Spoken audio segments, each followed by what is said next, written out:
মিনার এই শব্দটা কানে এলে আমাদের অনেকেরই প্রথমে মনে আসে দিল্লির কুতুব মিনার বা ঘরের সামনের কলকাতার শহীদ মিনারের কথা।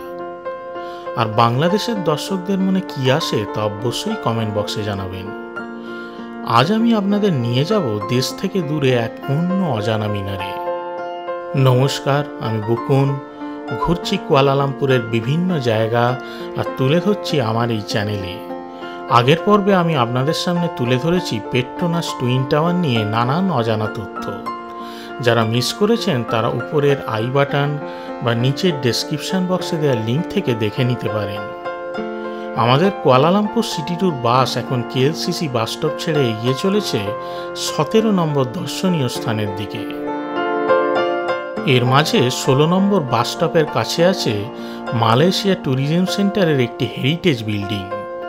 এখানে বিদেশি পর্যটকদের সাহায্যের জন্য আছে ইনফরমেশন সেন্টার এবং প্রদর্শনী হল, যেখানে রাখা আছে মালয়েশিয়ার বিভিন্ন দর্শনীয় স্থান বা ট্যুরিস্ট স্পটের বিভিন্ন ছবির প্রদর্শনী। যারা ভ্রমণ সংক্রান্ত তথ্য, প্যাকেজ ট্যুর বা ইনফরমেশন ব্রোশিওর সংগ্রহ করতে চান তারা এখানের ইনফরমেশন কাউন্টারে এসে যোগাযোগ করতে পারেন। এছাড়াও এখানের বিভিন্ন থিয়েটার হলগুলিতে চলে ড্যান্স এবং বিভিন্ন আর্ট অ্যান্ড কালচারাল পারফরমেন্স। সময়ের অভাবে আমরা এখানে আর নামলাম না, এগিয়ে চললাম পরবর্তী গন্তব্যে।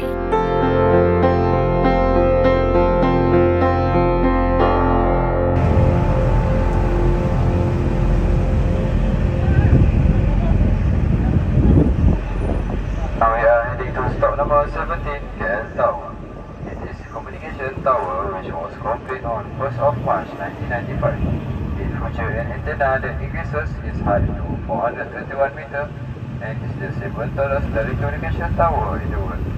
It was made in the shape of a gasing, a traditional Malay spinning top, and is the best place to get eagle eye view all around the city from the tower observation deck. আমরা এখন উঠতে চলেছি একটা ছোট্ট টিলা পাহাড়ের উপর, যেখানে আছে কুয়ালালামপুরের মিনার বা স্থানীয় ভাষায় মিনারা কুয়ালালামপুর। এই মিনার কোনো রাজা বা সাম্রাজ্যের বিজয় তোরণ বা স্মৃতিসৌধ কোনোটাই নয়, বরং এই আধুনিক মিনার নির্মাণ করা হয় একটি বেতার সংযোগ বা টেলিকমিউনিকেশন টাওয়ার বসানোর জন্য।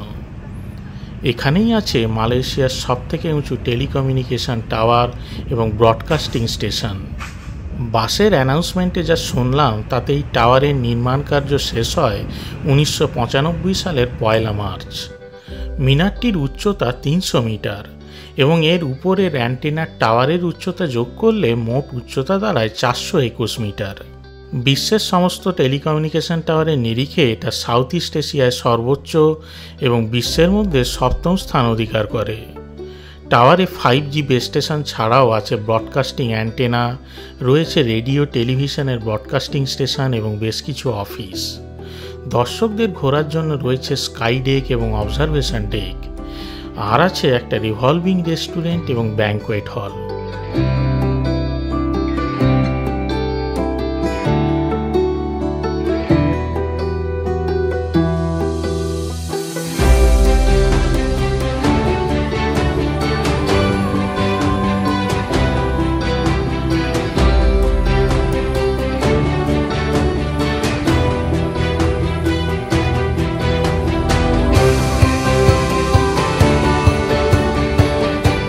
আমরা এখন উঠতে চলেছি এই মিনারের স্কাই ডেকে, যেখানে খোলা ছাদের উপর থেকে কুয়ালালামপুর শহরের একটা সুন্দর প্যানোরামিক ভিউ উপভোগ করা যায়। এখানে ঢোকার টিকিট আমরা অনলাইনে আগে থেকেই কেটে রেখেছি, তাই ডান দিকের টিকিট কাউন্টারের দিকে না গিয়ে আমরা সরাসরি এন্ট্রান্সের দিকে এগোতে থাকলাম। টিকিটের মূল্য এবং কার্যসময় আমি স্ক্রিনে দিয়ে রাখলাম, যারা আসতে চান একটু চোখ বুলিয়ে নেবেন।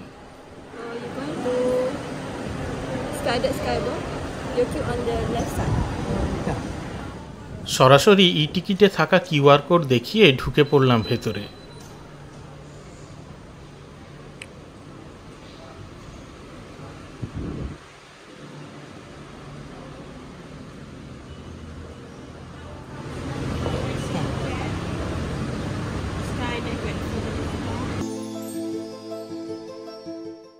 আমাকে এখানে লিফট আসা অবধি অপেক্ষা করতে বলা হলো। উপরের এই কাঁচের ডোমটা কিন্তু খুব সুন্দর।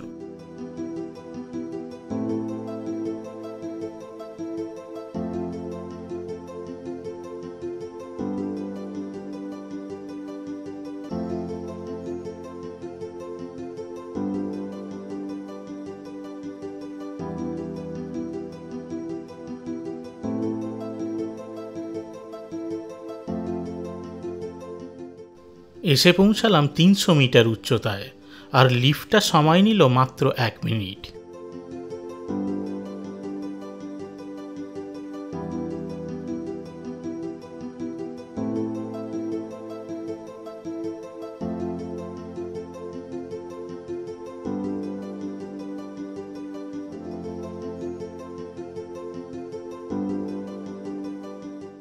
চলুন এবার আমার সঙ্গে উপভোগ করতে থাকুন বাইরের দৃশ্য।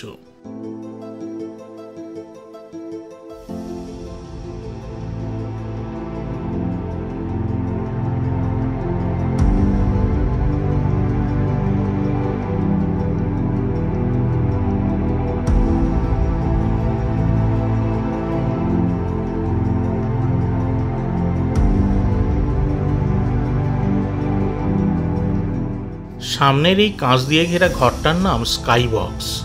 এখানে মোট দুটো এইরকম স্কাই বক্স আছে, একটা নর্থ সাইডে আর একটা সাউথ সাইডে।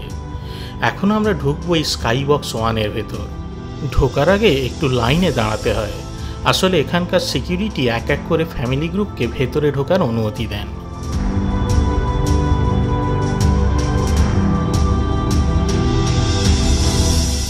এখানে জুতো খুলে রেখে কাঁচের ঘরের মধ্যে প্রবেশ করতে হয়, আর এখানে থাকে প্রফেশনাল ক্যামেরাম্যান। এই শূন্যে ঝুলন্ত কাঁচের ঘরে দাঁড়িয়ে বা বসে বিভিন্ন পোজে আপনি ফটো তুলিয়ে নিতে পারেন, আর নামবার আগে ফটো কাউন্টার থেকে প্রিন্টেড বা সফট কপি ফটো সংগ্রহ করে নিতে পারেন। এই কাঁচের মেঝে দিয়ে নিচের দিকে দেখলে আপনার মনে একাধারে কাজ করবে ভয় এবং এক্সাইটমেন্ট।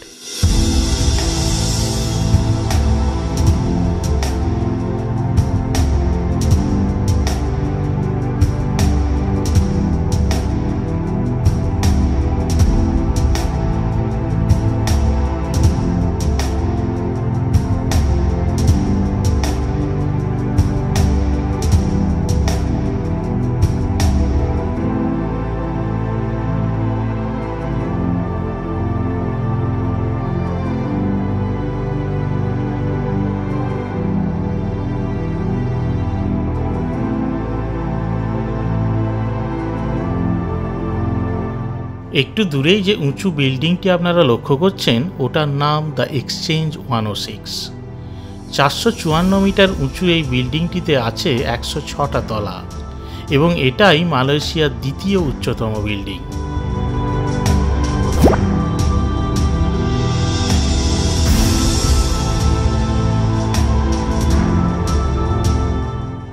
আর এইখানে তার থেকেও উঁচু যে বিল্ডিংটি মাথা তুলে দাঁড়িয়ে আছে, এর নাম পিএনবি মারদেকা 180। 689 মিটার উঁচু এই বিল্ডিংটিতে আছে মোট 118টা তলা। 2022 সালে নির্মাণ কার্য শেষ হওয়া এই গগনচুম্বী বিল্ডিংটি এখনও পর্যন্ত মালয়েশিয়ার প্রথম এবং বিশ্বের দ্বিতীয় উচ্চতম বিল্ডিং। বুর্জ খালিফার পরে স্থান করে নিয়েছে এই মারদেকা 118। ঐতিহাসিক মারদেকা স্টেডিয়ামের ঠিক গায়েই গড়ে ওঠা এই বিল্ডিংটিকে তাই মারদেকা নাম দেয়া হয়েছে। এই প্রসঙ্গে বলে রাখা দরকার, এই মারদেকা স্টেডিয়ামে 1957 সালের 31শে আগস্ট আনুষ্ঠানিকভাবে মালয়েশিয়ার স্বাধীনতা ঘোষণা করা হয়। স্বাধীনতার সময় তখনকার প্রধানমন্ত্রী টুনকু আব্দুল রহমানের এই হাত তোলা ভঙ্গিকে অনুকরণ করে এখানের এই আর্কিটেকচারটি বানানো হয়।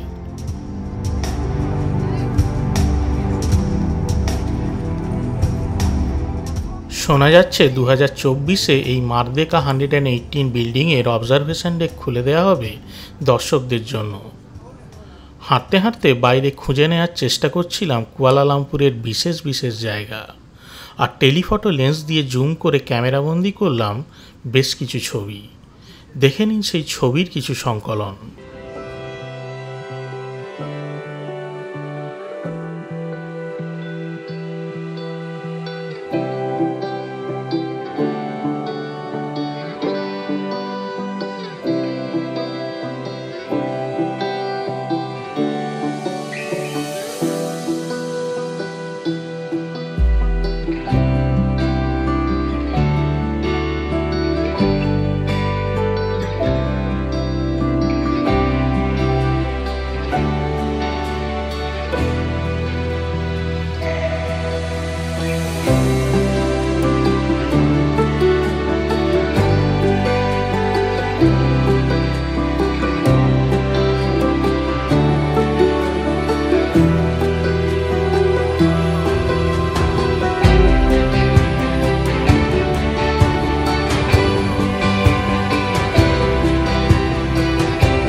এই কেএল টাওয়ার বা মিনার ভ্রমণের সবথেকে ভালো সময় হতে পারে বিকালবেলা।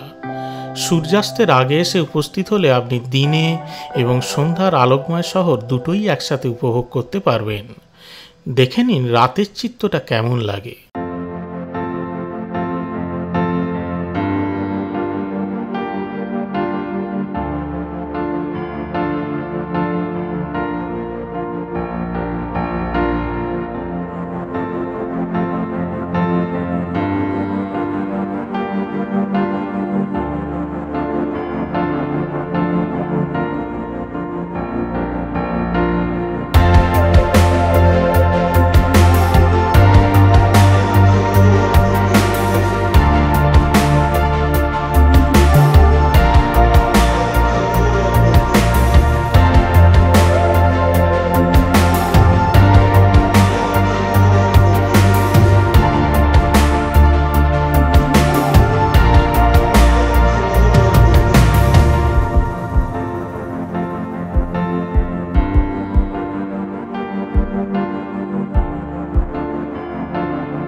সকলের শুভকামনা করে শেষ করলাম আজকের পর্ব।